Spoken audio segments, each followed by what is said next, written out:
पहले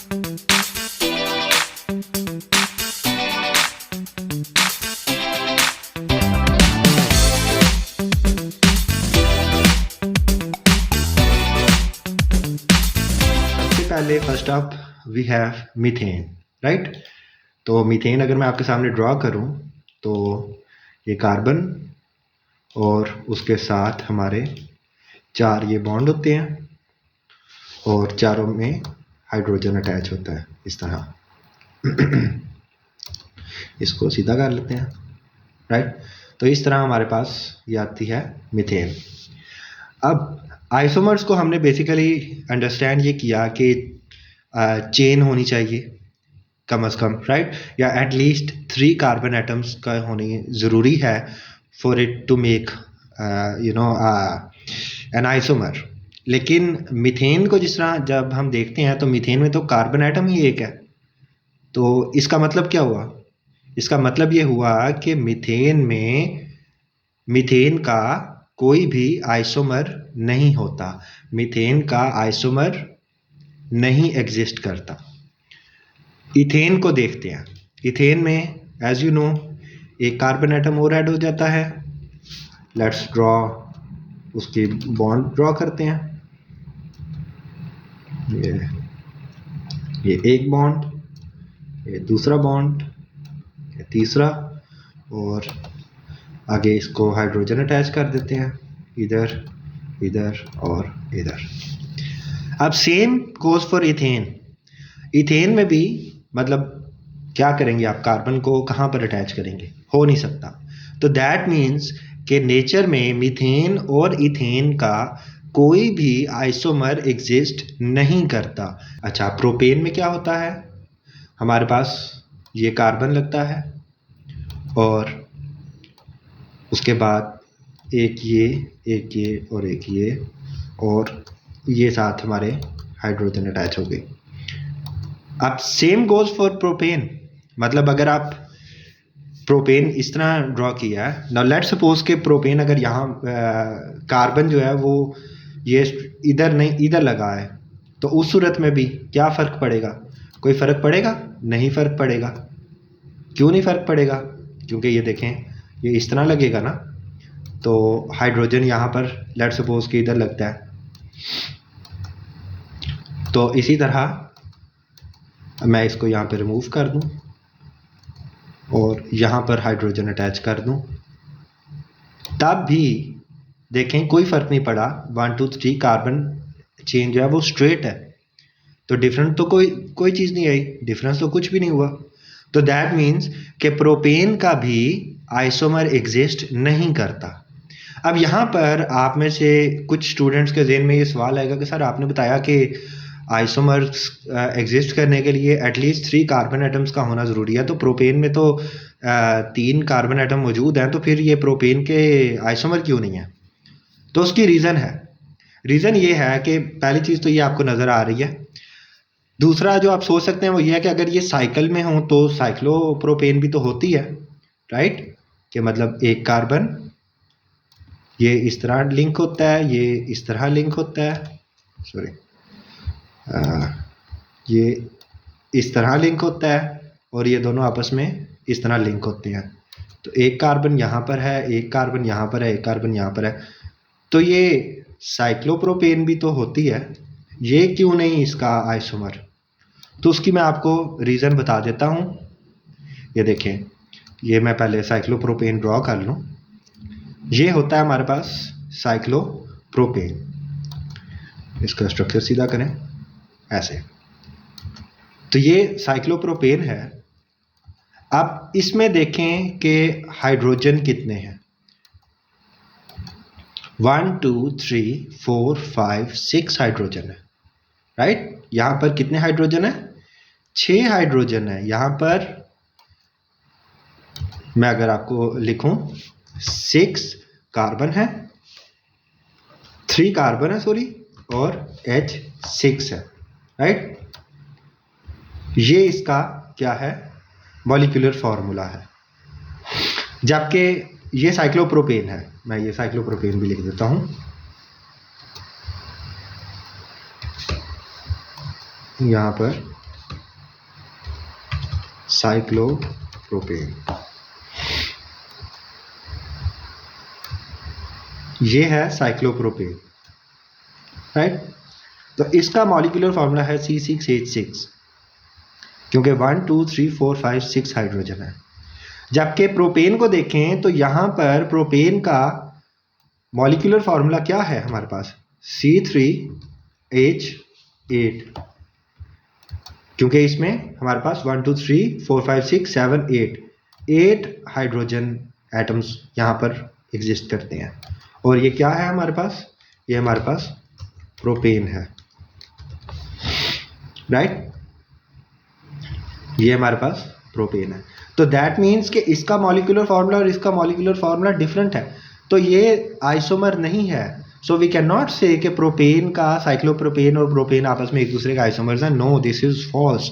that means कि methane, ethane और प्रोपेन का कोई भी आइसोमर एग्जिस्ट नहीं करता। Methane, ethane and propane do not have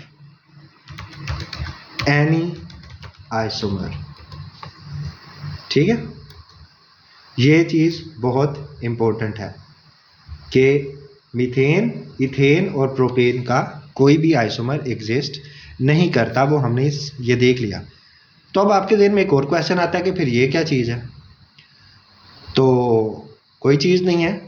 अगर यहाँ पर मैं डबल बॉन्ड कर दूँ तो ये क्या बन गई, प्रोपीन बन गई। तो अब ये प्रोपीन बनी तो इसका मॉलिक्यूलर फॉर्मूला देखें कितना है, C3H6, राइट, C3H6। तो ये प्रोपेन नहीं है बल्कि ये क्या है, प्रोपीन है।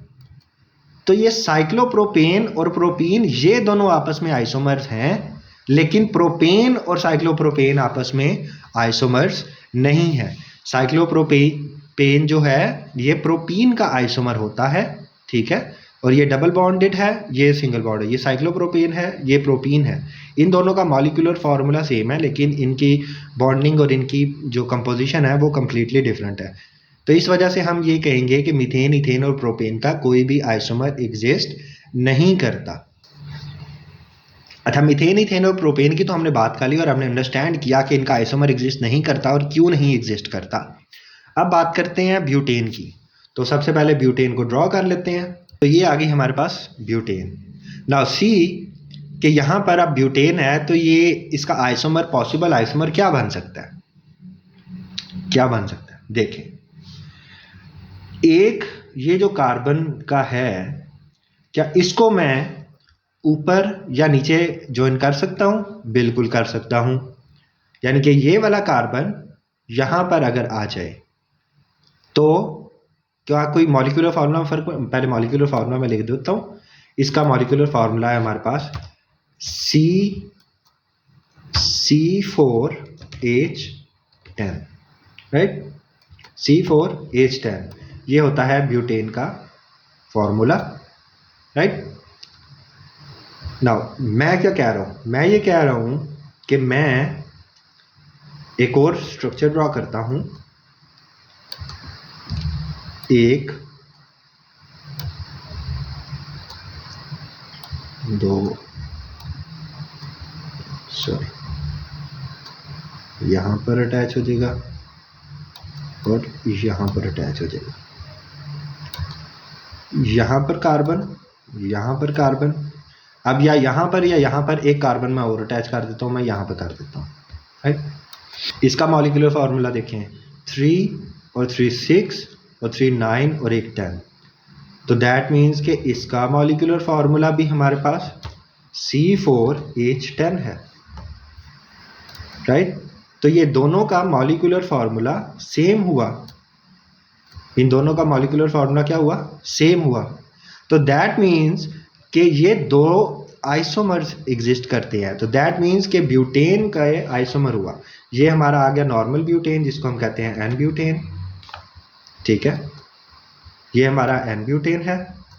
जबकि दूसरे वाला हमारा आ गया आइसोब्यूटेन, ठीक है, क्या है, आइसोब्यूटेन। अब इसको आइसो क्यों कह रही है, ये बात समझने वाली है। आइसो इस वजह से हम कहते हैं कि जब भी हम सेंट्रल हाइड्रोजन को रिमूव करेंगे तो आइसो का वर्ड यूज करेंगे, ठीक है, कि जब भी हम सेंट्रल हाइड्रोजन रिमूव की, यानी कि यहां से हाइड्रोजन रिमूव करिए, किसी सेंटर के किसी कार्बन एटम से हमने हाइड्रोजन को रिमूव करेंगे तो नाम में आइसो लगाएंगे। Got it.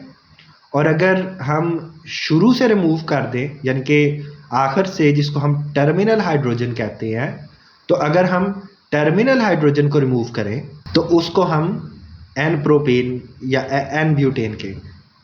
अब आ जाते हैं पेंटेन की बात करते हैं। पेंटेन क्या चीज़ है? एन प्रोपेन, ये आ गया। अच्छा, अब इसके आइसोमर्स देखिए। हमारा आ गया आइसोपेंटेन। अच्छा, आइसोपेंटेन के बाद आप कहेंगे सर इसके तो एक टर्मिनल हाइड्रोजन और भी तो लग सकती है। बिल्कुल लग सकती है। आगे यहाँ पर हम एक कार्बन और भी तो अटैच कर सकते हैं, क्योंकि एक और टर्मिनल कार्बन हमारे पास पड़ी हुई है और आखिर में हमारे पास एक कार्बन और भी है, हम ये लगा सकते हैं। बिल्कुल, तो हम इसको लगा रहे हैं। 1 2 और ये 3 इसके आगे। यहाँ पर हम हाइड्रोजन लगा देते हैं। अच्छा, अब यहाँ पर देखें तो इसका भी क्या मॉलिक्यूलर फार्मूला C5H12 भी है। जी बिल्कुल, C5H12 ही इसका भी मॉलिक्यूलर फार्मूला है, C5H12 ही है। और इसका नाम हो गया है नियोपेंटेन।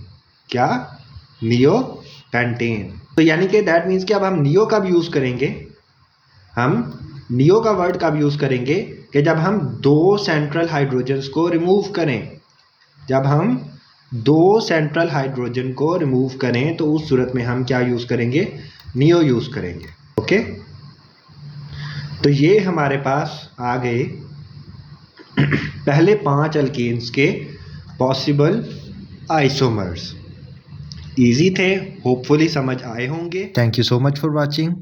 प्लेलिस्ट को चेक करने के लिए यहाँ पर क्लिक करें और अगली वीडियो देखने के लिए यहाँ पर क्लिक करें। अल्लाह हाफिज़।